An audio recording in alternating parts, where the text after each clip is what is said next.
Kami persilakan Pak Putu Juli. Terima kasih banyak Pak Mangasi. Ya, kami juga berdoa semoga Pak Mangasi cepat menyusul kami, Pak Mangasi. Amin, amin, Ini makasih juga Pak. kita banggakan ini, ya, menyusul kami sama menyusul Pak Toto Soeharto nih Pak. Kita doakan. Ya. Jadi Bapak Ibu seperti tadi kami sampaikan, berhubung PLT Direktur Imatap ini sedang ada kegiatan di Bogor, itu bersama dengan Pak Mangasi juga kayaknya sedang di Bogor ini menuju atau sudah sampai kan itu nggak tahu kita ya Sudah sampai Pak. ya karena beliau di sana dan meminta juga saya menyampaikan karena takutnya beliau masih sedang menyesuaikan untuk nanti beliau yang akan meneruskan dari cita-cita bersama kita untuk implementasi Industri 4.0. Saya mulai mungkin, jadi kalau kita lihat selanjutnya Pak ini, saya akan coba menyampaikan dua hal saja. Yang pertama adalah terkait dengan program Making Indonesia 4.0 sektor industri. Ya. Nah, jadi sejak di launching sampai saat ini saya laporkan sedikit. Setelah itu program ya Making Indonesia ke depan yang terkait dengan pengembangan SDM. Ya. Nah, kalau kita lihat tadi udah disampaikan yang saya bacakan sambutan Pak Dirjen, itu Indonesia Making Indonesia 4.0 diyakini merupakan suatu strategi bagaimana merevitalisasi sektor industri manufaktur ya untuk menjadi 10 ekonomi besar dunia di tahun 2030. Yaitu yang pertama, bagaimana kita meningkatkan ekspor kita ya 10% dari PDB. Sekarang itu masih sangat kecil ya. Kita kurang dari 1%. Ya, pernah beberapa tahun silam kita mencapai 10%. Nah, juga dengan implementasi Industri 4.0 ini diyakini akan meningkatkan ya produktivitas sebesar 2 kali. Ya, nanti akan disampaikan juga ya, melalui Pak Arsono ya di Lean Manufaktur. Dan dengan implementasi Industri 4.0 ini diharapkan Litbang itu berkembang. Jadi Litbang, penelitian dan pengembangan ini berkembang dan nanti akan menjadi 2% dari PDB. Nah, tadi aspirasi sektornya sudah disampaikan oleh Pak Dirjen ya. Nah, ini ada 10 nasional prioritas inisiatif. Jadi inisiatif-inisiatifnya memperbaiki alur materi sampai dengan 10 mengoptimalkan kembali regulasi dan kebijakan. Kalau kita lihat perkembangannya ya, dari 10 inisiatif prioritas ini akan kita lihat pertama. Nah, tapi sebelum ke sana mungkin ada baiknya kami sampaikan dulu terkait dengan roadmap-nya. Jadi roadmap dari sektor otomotif di Industri 4.0 ya ada berapa horizon ya. Horizon itu adalah horizon pertama itu inisiatifnya bagaimana kita memperkuat ya kemampuan produksi untuk internal combustion engine. Horizon kedua kita sudah masuk ke electrified vehicle terutama untuk EMC, electric motorcycle, dan selanjutnya masuk kepada electric vehicle untuk yang roda 4 atau lebih. Nah, ini dari hasil kajian Etikerni, industri otomotif Indonesia pada tahun 2030 itu diyakini bahwa Indonesia akan menjadi pemain utama internasional global ya, baik itu untuk produk internal combustion engine ICE maupun EV ya, dan kita diyakini juga akan menjadi hub ekspor kendaraan bermotor. Ya, ini perkembangan ekspor ini sangat cukup bagus di industri kendaraan bermotor ya. Sebelum dicanangkan industri making Indonesia 4.0, ekspor kita itu masih di urutan ke-7 ya. Nah, setelah dicanangkan sekarang udah jadi urutan ke-4, dan sebelum pandemi COVID-19 itu cita-citanya akan ekspor kita akan meningkat 300%, di 2024 akan menjadi urutan kedua. Jadi ini cukup sangat strong kemampuan untuk maju di industri otomotif ya. Mungkin nanti target itu akan berubah karena ada COVID-19. Selanjutnya kita coba lihat, nah ini ada beberapa untuk perbaikan alur material, ya baik itu untuk fasilitas CKD dan IKD, ini ada pusat logistik berikat ya. Baik itu untuk COVID-19 juga itu sudah masuk banyak difasilitasi untuk tetap berproduksi, seperti peraturan Menteri Perindustrian untuk mengizinkan ya industri beroperasi, demikian juga kawasan industri. Nah, untuk yang lain ini kita juga sedang merevisi tadi Permen 34, sehingga kalau sebelumnya impor itu diimpor untuk komponen dalam produksi kendaraan bermotor, baik itu CKD maupun IKD, ini dikonsolidasikan di luar di luar Indonesia seperti di Singapura. Nah, ini yang mau kita juga masuk ke di wilayah Indonesia saja dikonsolidasi, sehingga ini bisa menghemat dan juga bisa multi sourcing dan bisa nanti produknya bersaing.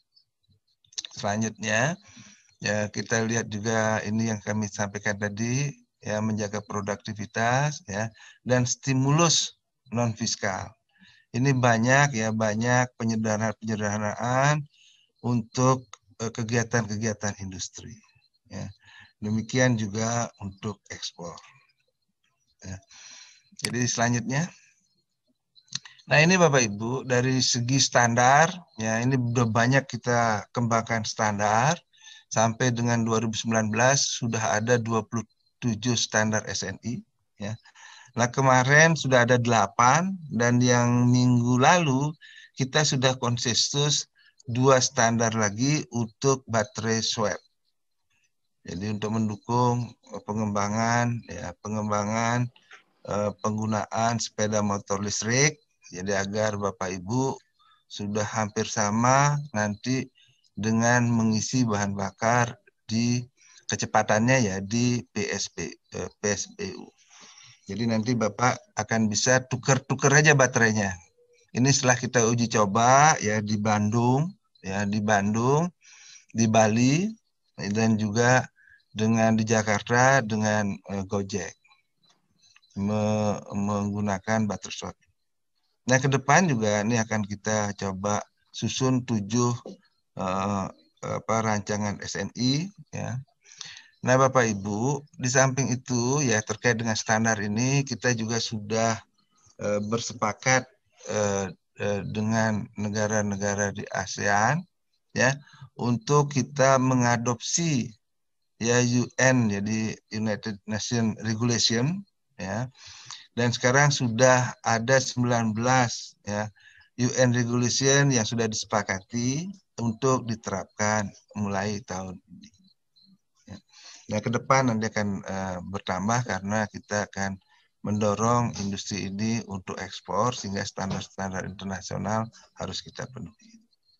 Terus, nah ini Bapak Ibu, kalau dari sisi investasi, ya ini cukup menggembirakan di industri ini, ya dengan adanya insentif fasilitas tax holiday, ya tax loan, ya dan juga fasilitas-fasilitas lain.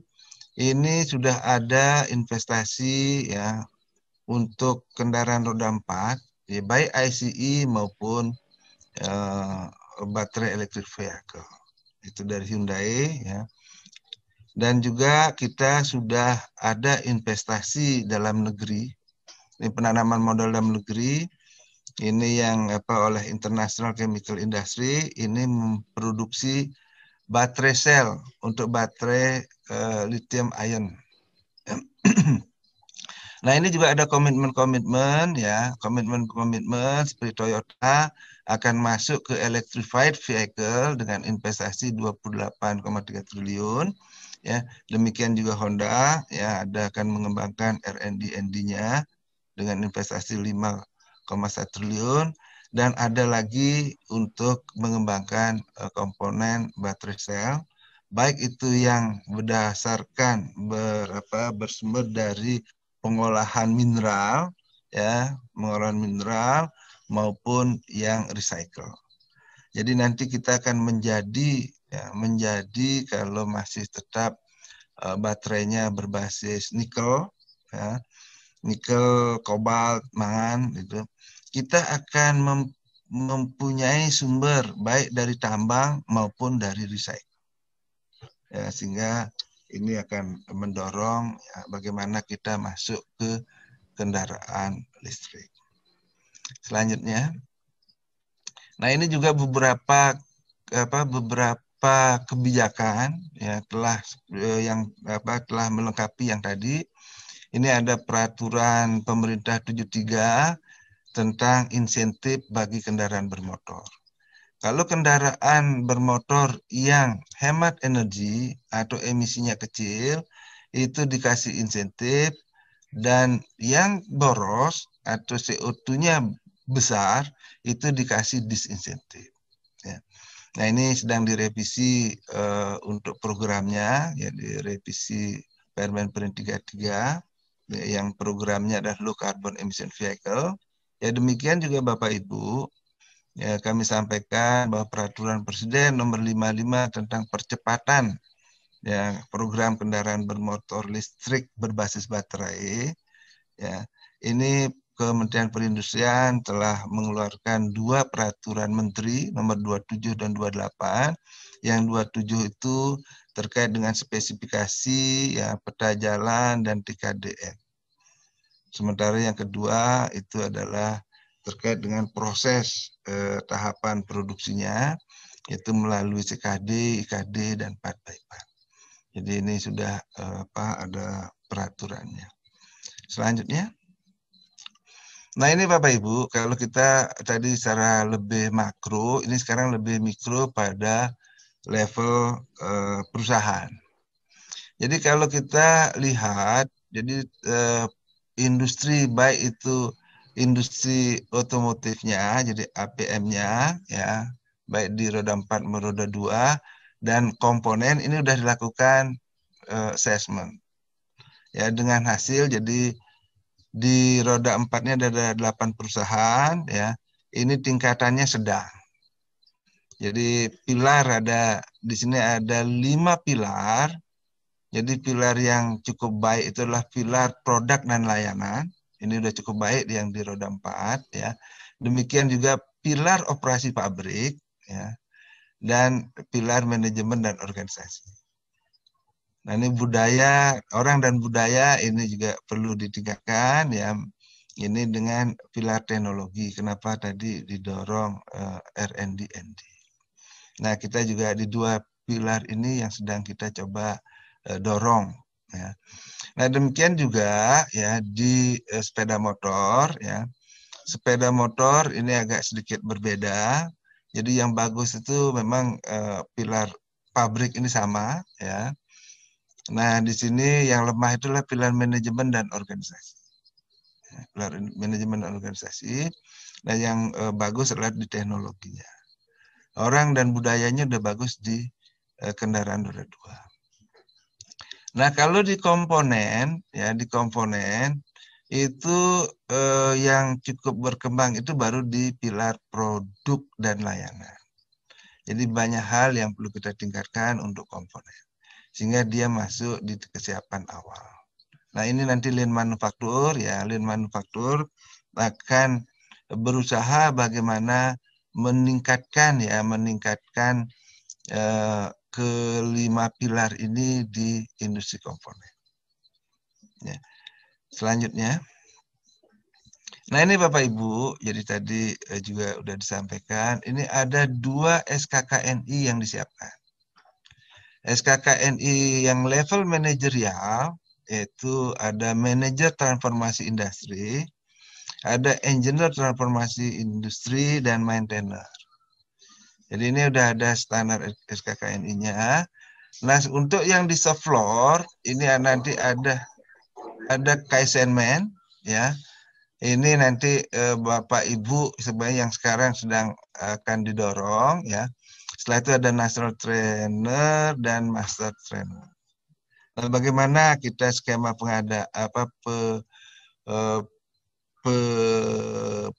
pelatihan dan sertifikasinya? Ini kemarin itu kita coba, ya. Jadi yang awalnya sebagai motor penggeraknya adalah APM, mengajak tier 1, ya, tier 1 vendor-vendornya. Selanjutnya, ya, tier 1 bersama dengan APM ini terutama tier 1-nya akan menjadi motor, ya, untuk mengajak tier 2-nya. Nah, tier 2-nya ini juga diharapkan, ya, nanti dengan tier 1 tadi akan mengajak tier 2-nya, ya, tier 1, tier 2. Jadi kita berharap bahwa ini akan terjadi pendidikan yang terintegrasi, ya, sepanjang value chain-nya. Jadi memang di sini udah banyak yang ikut, ya, banyak yang ikut. Totalnya itu ada 170 perusahaan, ya, 332 peserta. Ini untuk yang manajer transformasi industri. Ya, karena kita sangat berharap, besar harapan kita manajer ini sebagai inisiator nanti, ya, dibantu oleh engineer, maintainer, dan Kaizenman. Ya. Selanjutnya. Nah, ini Bapak Ibu, untuk yang Kaizenman, yang lean manufaktur, ini kemarin kita sudah menyiapkan trainer-trainernya, ya. Kemarin kita mengadakan TOT, ya, dibantu oleh Jepang, ya, bersama dengan IIPD, ya, IGBNet, dan Lexer. Kita adakan dengan 25 peserta pada Agustus 24 sampai dengan 28. Ya, peserta-peserta ini, ya, nanti yang akan memberikan training, ya, kepada kepada Bapak Ibu, ya, perusahaan yang mengirimkan pesertanya, ya, suratnya sudah dikirim juga, ya. Nah, pesertanya diharapkan jadi mendapatkan, ya, mendapatkan rekomendasi dari pimpinan perusahaan, dan mohon dibantu manajer transformasi industri ini merekomendasikan dan memberikan penugasan, ya. Nah, di samping itu mempunyai pengalaman ini yang sudah cukup bagus, karena di Kaizenman, di lean manufaktur ini kita akan mensertifikasi level yang di atas learner. Jadi dia langsung Kaizenman. Tapi nanti akan ada proses rekrutmen. Jadi posisinya ini diharapkan itu, ya, supervisor, ya. Nah, nanti akan ada assessment dan wajib membawa hasil tes COVID-19 pada saat pelatihan. Ya. Nah, apa yang dilatih? Nah, ini materinya sudah ada di sini, ya. Pelatihannya akan diadakan di Cikarang Technopark, ya. Nah, untuk perusahaan yang nanti akan sebagai learning factory-nya itu adalah Omron, ya. Nah, ini adalah materi-materi yang di bawahnya. Nanti ini akan dijelaskan oleh Pak Harsono. Nah, jadwal pelaksanaan ini surat sudah kami sampaikan, itu nanti diharapkan, ya, tanggal 5 sampai 16 ini rekrutmen peserta, ya. Setelah itu ada seleksi, ya ada seleksi sebenarnya bukan seleksi sini adalah ini penempatan, ya placement, ya jadi ada tes tertulis di samping itu peserta calon-calon yang akan di training, di sertifikasi ini membuat makalah ya terkait dengan lean manufaktur di perusahaan. Nah, semuanya ini 2A dan B ini nanti dipakai bahan untuk wawancara. Ya. Nah, pengumuman placementnya itu akan diharapkan tanggal 29 ya. Training-trainingnya akan mulai dari di bulan November pada tanggal 2 sampai dengan akhir November. Ya, nah ini skemanya. Selanjutnya.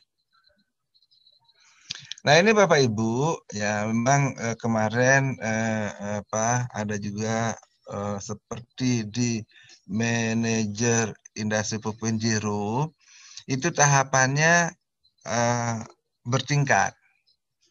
Ya demikian juga nanti mungkin di lean manufaktur. Ya yang kemarin itu yang kita lakukan dari 332 peserta itu memang dia baru masuk di level pilot project. Ya, pilot project. Tahun 2020 itu rencananya augmented implementasinya. Maksudnya bahwa ini akan di training lagi 3-4 hari untuk pendalaman dan sudah mulai kalau kemarin belajar membuat pilot project, sekarang udah belajar membuat roadmap untuk perusahaannya. Nah, di sini semestinya tahun 2020 ini kita udah kumpul ya, di mana peserta manajer training manajer transformasi industri 4.0 itu akan mendalami untuk membuat roadmap ya untuk perusahaannya. Nanti ada diskusinya agak berbeda. Nanti diskusinya ada BOD di sana dan juga di sini nanti akan ada coaching dari expert-expert di bidang Bapak Ibu yang nanti stressingnya. Nah setelah itu baru dilakukan sertifikasi, dikembalikan perusahaan, disertifikasi, ya sertifikasi dan dengan melihat bagaimana implementasi dari roadmap-nya. Nah di sertifikasi ini juga nanti perusahaannya dipilih untuk mendapatkan bimbingan teknis ya dari ahli-ahli sampai masuk lighthouse. Nah, sementara pesertanya ini nanti akan dipilih menjadi trainer dengan berdasarkan pengalaman yang ada. Jadi nanti karena tadi membantu yang tier-tier di bawahnya banyak trainer-trainer yang diperlukan. Selanjutnya. Nah, berdasarkan atas pelatihan yang kita lakukan di Batam, ternyata majority jadi peserta itu membuat pilot project yang terkait dengan data mining. Nah, ini data mining ini akhirnya kita buat Center of Excellence-nya ya bekerja sama dengan Toyota, dengan UGM dan kita. Ini ada di Jogja. Memang kemarin assign dari kita adalah bagaimana membantu untuk baik itu mengembangkan sensor ya dan aplikasi-aplikasi serta pengetahuan-pengetahuan yang terkait dengan data mining. Nah, tahun lalu ini kita buat dan hasilnya Bapak Ibu kami juga sangat apresiasi pada Center of Excellence ini karena di Center of Excellence ini telah dilahirkan aplikasi untuk ventilator. Jadi ventilator high end itu dihasilkan di sini. Nah, terus untuk menyiapkan produksi ya teman-teman yang memproduksi sekarang ventilator di Jogja itu dididik di sini. Ya. Dan Center of Excellence ini juga sudah ya memberikan asistensi untuk lebih daripada 20 industri. Ini cukup bagus ya Center of Excellence-nya sehingga nanti kita coba dorong juga Center of Excellence yang lain untuk bidang yang lain. Ya. Selanjutnya. Nah, inilah target-target kita Bapak Ibu. Ya, nah target-target mantap ya. Itu sosialisasi ini sudah dilakukan banyak, tadi ada 1.500-an. Nanti untuk ke depan 2001 itu tier 2, 2022 sampai 24 ini tier 3. Ya. Nanti juga diharapkan bisa dilakukan assessment, ya, assessment baik yang baru, ya, maupun yang sudah. Ini perlu kita lihat kembali dampak dari pelatihan, dampak dari proyeknya, dampak dari itu mungkin ini perlu, ini yang baru, nanti yang lama pun perlu di assess lagi sehingga kita tahu peningkatannya. Ini banyak, ada 500 perusahaan. Demikian untuk level top floor ya. Ini kita harapkan per tahunnya itu ada 300 ya, engineer ada 450, maintainer ini ada 300 orang per tahun. Untuk di soft floor ya, Kaizenman ini diharapkan sekitar 300 orang per tahun. Ya, 300 orang per tahun. Ini cukup banyak ya, cukup banyak sehingga nanti kita sangat berharap bantuan dari manajer transformasi ya, peserta program manajer transformasi memberikan saran, memberikan rekomendasi untuk mengirimkan orang-orang yang tepat, nanti diajak untuk menggerakkan implementasi Industri 4.0 di perusahaannya. Ya. Di sini nanti akan ada pendampingan, ya kita harapkan ada 750 pilot project per tahun, ya. Demikian juga yang nanti akan didorong untuk menjadi lighthouse, ya. Dan kita juga akan melakukan bimbingan teknis. Ya. Nah ini juga kalau memang nanti diperlukan, ini dibangun CEO, ya, dan ini pembentukan untuk infrastruktur pelatihan SDM 4.0. Ya sekarang untuk yang Lean Manufaktur ini sudah disiapkan LSP, ya, Lembaga Sertifikasi Profesi Teknik Otomotif untuk mengembangkan mensertifikasi Lean Manufaktur. Demikian juga nanti IIPD, ya, IBJNet, ya, dan beberapa perguruan tinggi maupun organisasi yang relevan bisa nanti didorong membentuk lembaga sertifikasi profesi. Nah, untuk sementara yang disiapkan TUK-nya, tempat uji kompetensi ini di Omron, ya, dan juga di Admit sekarang sedang disiapkan. Sehingga diharapkan Bapak Ibu, kita mengharapkan bahwa ada 75 perusahaan ya sampai dengan 2024 ini yang menjadi lighthouse. Jadi banyak ya harapan kita, ya, banyak sekali hal-hal yang perlu kita kerjakan bersama, berkolaborasi untuk mewujudkan industri ya, industri kendaraan bermotor itu benar-benar menjadi pemain dunia. Ya, seperti Edi Kerni tadi disampaikan di tahun 2030. Ya. Baik itu untuk ICE maupun electrified vehicle. Ya. Mungkin itu yang kami sampaikan untuk sebagai pengantar. Nanti masuk ke SKKNI yang akan disampaikan oleh Pak Toto Soeharto dan Lean Manufaktur oleh Pak Harsono. Demikian Pak Mangasi, terima kasih banyak. Wassalamualaikum warahmatullahi wabarakatuh. Baik, terima kasih Pak